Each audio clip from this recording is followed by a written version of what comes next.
Welcome back to my YouTube channel. आज की video का टॉपिक है क्लियर लिक्विड डाइट। आज की वीडियो में हम objective, use, modification, adequacy and food choices पढ़ेंगे और लास्ट में एक बहुत ज़्यादा इंटरेस्टिंग पॉइंट बताऊंगी, तो वीडियो आप लास्ट तक ज़रूर देखना। क्लियर लिक्विड डाइट में आपके पास बहुत लिमिटेड से ऑप्शंस होते हैं, लाइक वाटर और ब्रॉथ वगैरह, मतलब कि यखनी वगैरह आप इसमें कंज्यूम कर सकते हैं क्योंकि वो इजी टू डाइजेस्ट होते हैं। और हमारे कोई भी डाइजेस्टिव ट्रैक में प्रॉब्लम होती है, लाइक डाइजेस्टिबिलिटी जो है वो मुश्किल हुई होती है, तो उस चीज़ को आसान करने के लिए हम क्लियर लिक्विड डाइट लेते हैं। अब क्लियर लिक्विड डाइट के सबसे पहले हम ऑब्जेक्टिव देखेंगे। क्लियर लिक्विड डाइट हमें फ्लूइड प्रोवाइड करता है, एनर्जी प्रोवाइड करता है एंड इलेक्ट्रोलाइट्स प्रोवाइड करता है। क्लियर लिक्विड डाइट में आपको क्लियरली पहले ही बता दूं कि ये हमें बहुत माइन्यूट अमाउंट में जो है वो न्यूट्रिएंट्स प्रोवाइड करते हैं, लाइक आप इसको लॉन्ग टर्म के लिए यूज़ नहीं कर सकते हैं। क्लियर लिक्विड डाइट जो है वो फाइबर फ्री होती है। Clear liquid diet requires minimum digestion और इंटेस्टाइनल मोटिलिटी, क्योंकि डाइजेशन के प्रोसेस को कम से कम करना है, इसलिए फाइबर को डाइट से एलिमिनेट कर दिया जाता है। Next one is the use of the clear liquid diet. Clear liquid diet को यूज़ कब करना है? क्लियर लिक्विड डाइट को यूज़ तब करना है पोस्ट ऑपरेटिव इलनेस के बाद, लाइक आपकी सर्जरी हुई है, आपको सर्जरी से पहले भी डाइट को मॉडिफाई करना पड़ेगा और सर्जरी के बाद भी, लाइक सर्जरी से पहले 24 to 48 आवर्स पहले आपको लिक्विड डाइट पे शिफ्ट होना पड़ता है, या फिर कुछ ऐसी सर्जरीज होती हैं जिनमें वो खाने से बिल्कुल ही मना कर देते हैं। तो आपको आफ्टर सर्जरी अगर आपको फीवर हो जाता है, किसी भी टाइप का इन्फेक्शन हो जाता है, तो आपको क्लियर लिक्विड डाइट यूज़ करनी है। Next one is the acute gastroenteritis. अगर आपको एक्यूट गैस्ट्रोएंटराइटिस है, मतलब कि ये ना कॉम्बिनेशन होता है डिजीज़ का, लाइक डायरिया इसमें आ जाता है, एब्डोमिनल पेन है, नोजिया है, वॉमिटिंग है, like it's a combination of disease. तो एक्यूट अगर गैस्ट्रोएंटराइटिस है आपको, तो आपको क्लियर लिक्विड डाइट यूज़ करनी है। Next is the partial intestinal obstruction. Partial intestinal obstruction is the blockage of small intestine. अगर स्मॉल इंटेस्टाइन में कोई ब्लॉकेज है तो उसकी वजह से भी आपको क्लियर लिक्विड डाइट को यूज़ करना पड़ेगा, आपने रेगुलर डाइट नहीं यूज़ करनी है। Preparing for the diagnostic procedures, for example आपको कोई भी डिज़ीज़ है, उससे पहले कोई भी आपका टेस्ट होना है, लेबॉर्ट्री टेस्ट होना है, या फिर ECG वगैरह और इस तरह के कोई टेस्ट होने हैं, उससे पहले भी आपको प्रिपेयर किया जाता है उस प्रोसेस के लिए। तो आपको अपनी डाइट को थोड़ा सा मॉडिफाई करना पड़ता है, या बिल्कुल रिस्ट्रिक्ट करना पड़ता है, या थोड़ा मॉडिफाई करना पड़ता है, तो उस केस में भी आपको क्लियर लिक्विड डाइट का यूज़ करना होता है।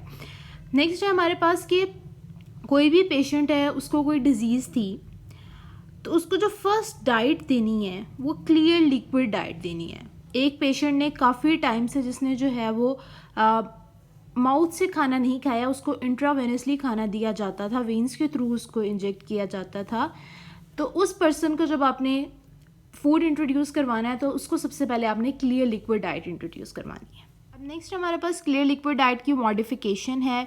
मॉडिफिकेशन में सबसे पहला पॉइंट है कि क्लियर लिक्विड डाइट में क्लियर फूड्स इस्तेमाल करने हैं, वो ऐसे फूड्स जो कि हमारे बॉडी टेम्परेचर के अकॉर्डिंग फ्लूइड्स ही रहें, हमारी बॉडी में जाके किसी और फॉर्म में ना चेंज हो जाएं। नेक्स्ट है एडिशनल मॉडिफिकेशन की ज़रूरत कब पड़ती है? किसी भी लेबॉर्ट्री टेस्ट से पहले आपको कैफ़ीन कंटेनिंग बेवरेजेस से, जिन बेवरेजेस में कैफ़ीन होता है, उनसे आपको कहा जाता है कि आप इज्तनाब करें, उनको ना लें। नेक्स्ट है लिक्विड फूड्स। लिक्विड फूड्स जिनकी ऑस्मोलैरिटी ज़्यादा होती है, उनको या तो बिल्कुल ही रिस्ट्रिक्ट कर दिया जाता है, या फिर उनको डाइल्यूट, मतलब पानी डाल के उसको थोड़ा पतला कर लिया जाता है, ताकि हाइपर ऑस्मोटिक डायरिया को प्रिवेंट किया जा सके। अगर आप ये फूड, हाई ऑस्मोलैरिटी वाले फूड आप कंज्यूम कर लेते हैं, तो आपको हाइपर ऑस्मोटिक डायरिया होने के चांसेस होते हैं।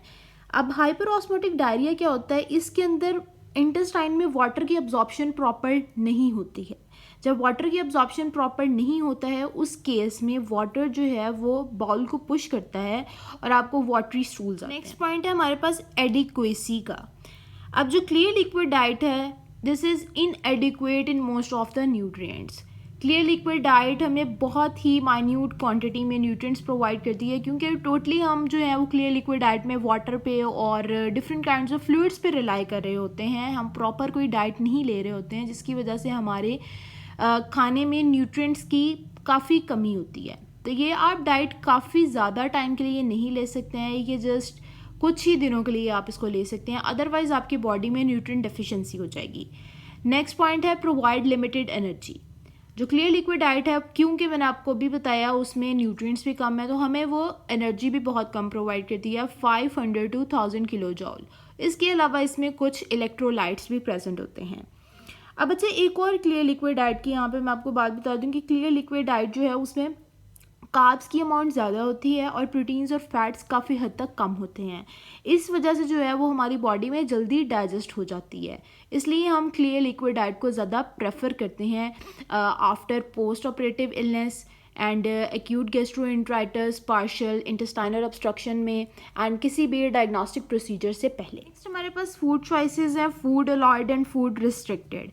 कौन से फूड जो है वो आपको लेने चाहिए और कौन से फूड से आपको परहेज़ करनी चाहिए। First of all, clear strained meat soup आपको लेना चाहिए। अगर आप कोई चिकन का, मटन का या बीफ का सूप ले रहे हैं तो उसको आपने स्ट्रेन करके लेना है। वेजिटेबल सूप को भी स्ट्रेन करके लेना है और फ्रूट जूसेस को भी, उसमें फ्रूट का पल्प नहीं होना चाहिए। नेक्स्ट, अगर आपने ऑयल्स और फैट्स अपनी डाइट में इंक्लूड करने हैं तो पॉली अनसैचुरेटेड होने चाहिए, क्योंकि पॉली अनसैचुरेटेड फैट्स जो हैं वो लिक्विड होते हैं रूम टेम्परेचर पे।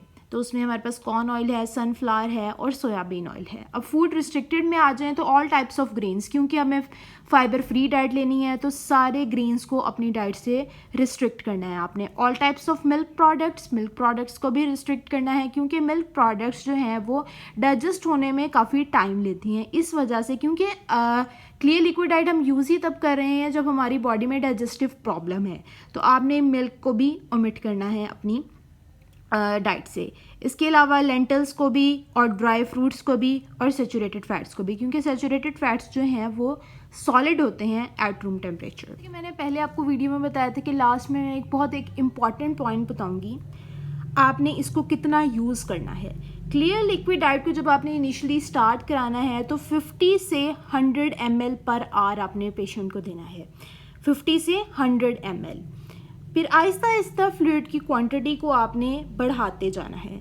लेकिन ये क्लियर लिक्विड डाइट मैंने आपको पहले भी बताया है कि हमने ये ज़्यादा टाइम के लिए यूज़ नहीं करनी है, क्योंकि ये न्यूट्रिएंट डेफिशिएंट है।